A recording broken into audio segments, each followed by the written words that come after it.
কে ঠিক বলেছে? ভুল বলেছে। কেন? আমি তিনটে অপশন দিয়েছিলাম, আরেকটা অপশন দিইনি। কোন অপশনটা দিইনি? এই ব্রাশ কোথাও যাচ্ছে না। কেন যাচ্ছে না? নিউটনের জন্য যাচ্ছে না। নিউটন বলেছিল স্থির বস্তুটি টোটাল স্থির থাকবে, সেটাই স্থিতি যাবে। এ তো স্থির বস্তু, এ যাবে কেন? গতিশীল কে হলো? গতিশীল হলো পাইপ। ড্রপ করা হয় ম্যাক্সিমাম কতটা হচ্ছে, কতটা হয় বেশি হচ্ছে। আমি হার্ডিট করছি বলতে এতটা উঠবে। আর আমার কাছে একটা ক্রিকেট বল আছে, এটাকে যদি ড্রপ করা যায় কতটা কম?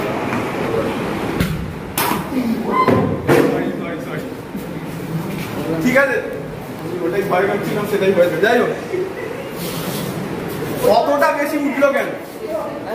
কতটা বেশি উঠলো কেন? ভর থেকে ট্রান্সফার হলো, ছেড়ে দিল, একটা অদ্ভুত গতি দেখে যাচ্ছে। কেন এই রকমের গতি দেখতে পেয়েছো? যা মনে হচ্ছে না কাঠ ঠোকরাতে ঠোকরাতে যাচ্ছে। তো এই গতিটার এরকম হওয়ার পেছনের কারণটা কি? ঘর্ষণ বল, ঠিক, একদম ঠিক। কিন্তু শুধু ঘর্ষণ বল যদি এর জন্য দায়ী হতো তাহলে পাখি এখানেই দাঁড়িয়ে থাকতো। ঘর্ষণ বল তো দাঁড় করিয়ে রাখে। রেড সিগন্যাল ঘর্ষণ বল, কোনো একটা গ্রিন সিগন্যাল আছে, মানে এ একবার সিগন্যাল পাচ্ছে একবার পাচ্ছে না, সেই জন্য ব্রেক মেরে মেরে গেছে। সোজা কথা এটাই তো। একে হ্যাঁ বলো, একদম ঠিক, ও সঠিক বলেছে। ওকে হ্যাঁ বলো। স্ট্র আছে আবারও, দুটো টেপের মাঝখানে স্ট্রগুলোকে স্যান্ডউইচ করে দেওয়া আছে। যদি আমরা এইখানে হিট করি, দেখবে কিভাবে তরঙ্গ যাতায়াত করে। দেখতে পাচ্ছ তরঙ্গরা কি করে যায়?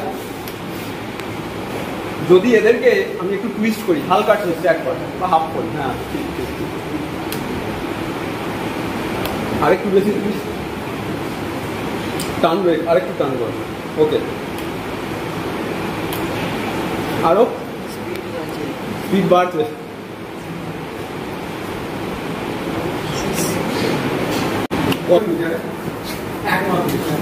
যখন ক্ষেত্রফল শেখানো হয় এসআই ধরে নিতে, তখন ক্ষেত্রফলের ক্ষেত্রে বলা হলো যে তুমি বর্গ মিটারে মাপো, এদিকটা মিটার ওদিকটা মিটার, বর্গ মিটারে মাপো। এবার যখন আয়তন শেখানো হলো তখন বলা হলো যে বাবা তুমি তাহলে এদিকটা মিটার, দৈর্ঘ্য মিটারে, প্রস্থ মিটারে আর উচ্চতা মিটারে। সেই সবগুলোকে মেলালে পরে হবে ঘন মিটার। তাহলে আয়তন আমাদেরকে মাপতে হবে ঘন মিটারে।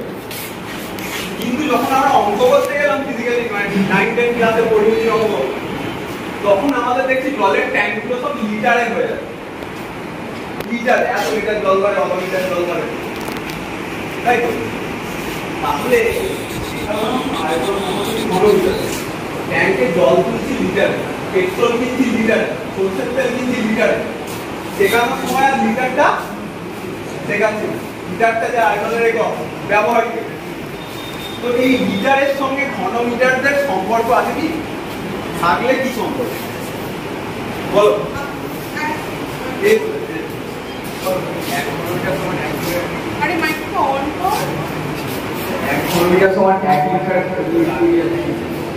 আচ্ছা, 1 ঘনমিটার সমান এক, তো কিছু বলবে? 1 ঘন ডেসিমিটার সমান হচ্ছে 1। আচ্ছা, এইবার একদম ঠিক। তুমি 1 ঘন ডেসিমিটার দেখেছো?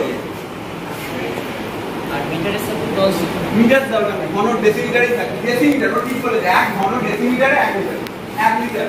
তুমি ঘন ডেসিমিটার দেখেছো? আচ্ছা, 1 ডেসিমিটার সমান কত সেন্টিমিটার মোটামুটি?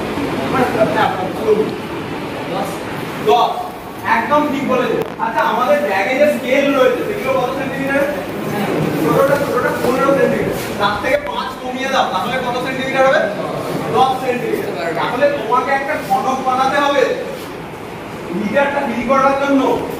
এই ঘনকটা 10 সেন্টিমিটার, 10 সেন্টিমিটার, উচ্চতা 10 সেন্টিমিটার। তুমি এই লেভেলের একটা ঘনক পাবে, এই সাইজের দেখতে একটা ঘনক পাবে। এই ঘনকটার ভেতর যদি আমরা প্লাস্টিক রাখি বা কিছু রাখি, সেটা জলটা ঢেলে দিই, যে বোতলে জল থাকে 1 লিটারের বোতলে, দেখবে পুরো বোতলটার জলটা এটা ধরে গেছে। আসলে 1 লিটার মানে এতটাই, দেখতে পাওয়া যাচ্ছে 1 লিটার। কি 1 লিটার?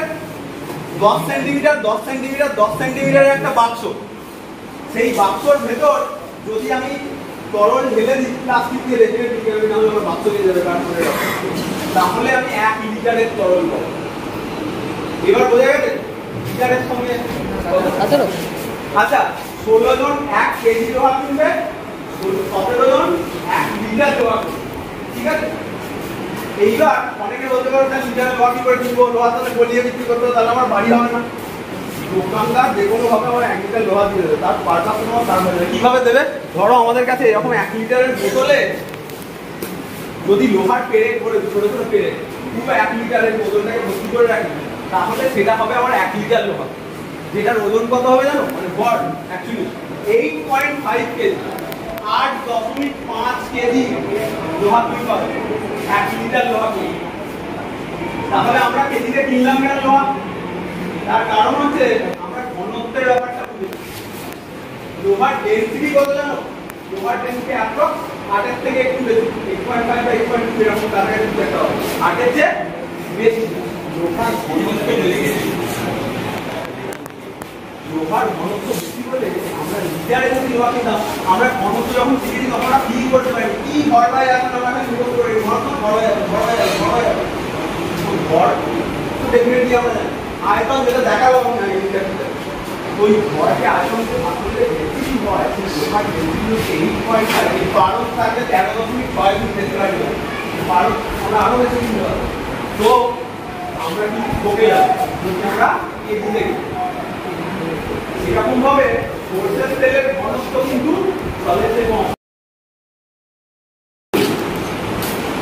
সেই জন্য সরষের তেলটা আমরা আবার লিটারে ক্ষেত্রে ঠকছি আমরা। সরষের তেলটা কেজিতে কিনলে আমার লাভ হতো, লোহাটা লিটারে কিনলে আমার লাভ হতো, দু ক্ষেত্রে আমার লাভ। সরষের তেলের ডেনসিটি বা মোটা বলতে দোকানদার হয় 2 লিটারের নাও, আর লোহা বলতে কেজিতে নাও। লস কিন্তু আমাদের হচ্ছে, কেন হচ্ছে? মেয়েলি আমরা ডেনসিটিটা বুঝিনি বলে। যদি ডেনসিটিটা একটু বুঝে যেতাম তাহলে হয়তো আমাদের পুরো একটা লাভের জায়গায় থাকতো। যাই হোক, যোগসে পারে, ঠিক আছে। তো দেখো এর হাত পা ছুঁড়ে একটা কিন্তু করবার চেষ্টা করছি, ঠিক? এই হাত পা ছুড়লো কেন? যতটা ওকে, থ্যাংক ইউ। অনেক একটু দূর থেকে যদি তোলানোর চেষ্টা করো খুলে যাবে ওটা। কেন খুলবে? তার কারণ যখন আমি মুখের কাছ থেকে নিয়ে শুধু ব্লো করছিলাম, আমার টুসুদের হাওয়াটা এরকম যাচ্ছে, আর যখন আমি একটু দূর থেকে নিয়ে ব্লো করছি বাইরের হাওয়াটা প্রেসারের সাথে ঢুকে যাচ্ছে, আশেপাশের যে বাতাস সেও ওর মধ্যে ছুটে যাচ্ছে। কেন? বিজ্ঞানী বার্নলির জন্য। ঠিক বলেছে, দুটোকে একটুখানি দিয়ে দিলাম।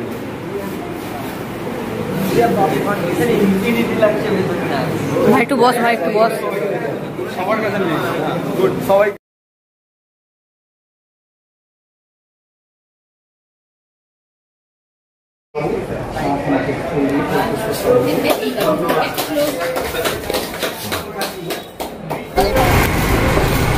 শেষে তোমাদের কাছে একটা ছোট্ট রিকোয়েস্ট। অঙ্ক এবং বিজ্ঞান তোমাদের অনেকের কাছেই খুব বোরিং আর জটিল বলে মনে হয়। এই প্রবলেমটাকে দূর করবার জন্য আমি একটা সলিউশন বেসড অ্যাপ্রোচ এনেছি। অঙ্ক এবং বিজ্ঞানের নানা বিষয়কে একদম সহজ সরলভাবে, হাতে কলমে, আনন্দদায়কভাবে, হ্যান্ডস অন অ্যাক্টিভিটির মাধ্যমে আমার চ্যানেলে আমি তুলে ধরি। এছাড়াও বিজ্ঞান নিয়ে যারা খুব ভালো কাজ করেছেন সেই সমস্ত বিজ্ঞানীদের আমার চ্যানেলে স্মরণ করা হয়, এবং যে সমস্ত দিনগুলো পৃথিবীর জন্য, প্রকৃতির জন্য, বিজ্ঞানের জন্য খুব ইম্পর্টেন্ট, সেই দিনগুলো এখানে সেলিব্রেট করা হয়। তো যেটা ব্যাপার সেটা হচ্ছে যে পুরো ক্যারিকুলাম যেটা আছে আমাদের, সেই ক্যারিকুলামটাকে আমরা স্পাইসিং আপ করবার চেষ্টা করছি। তো যদি তোমাদের এই পুরো ব্যাপারটাকে ভালো লেগে থাকে তাহলে তোমরা আমার চ্যানেলটাকে সাবস্ক্রাইব করে নাও। তার কারণ এর ফলে ইউটিউব নোটিফিকেশান পাঠানোর দায়িত্বটা নিয়ে নেয়। আমি যখনই কোনো নতুন ভিডিও বানাবো তার নোটিফিকেশানটা তোমরা খুব তাড়াতাড়ি পেয়ে যাবে। তো তোমাদের সাপোর্ট আমার খুব দরকার। তো প্লিজ চ্যানেলটাকে তোমরা সাবস্ক্রাইব করে নাও, আর ভিডিওগুলো দেখো, লাইক করো, শেয়ার করো। Thank you.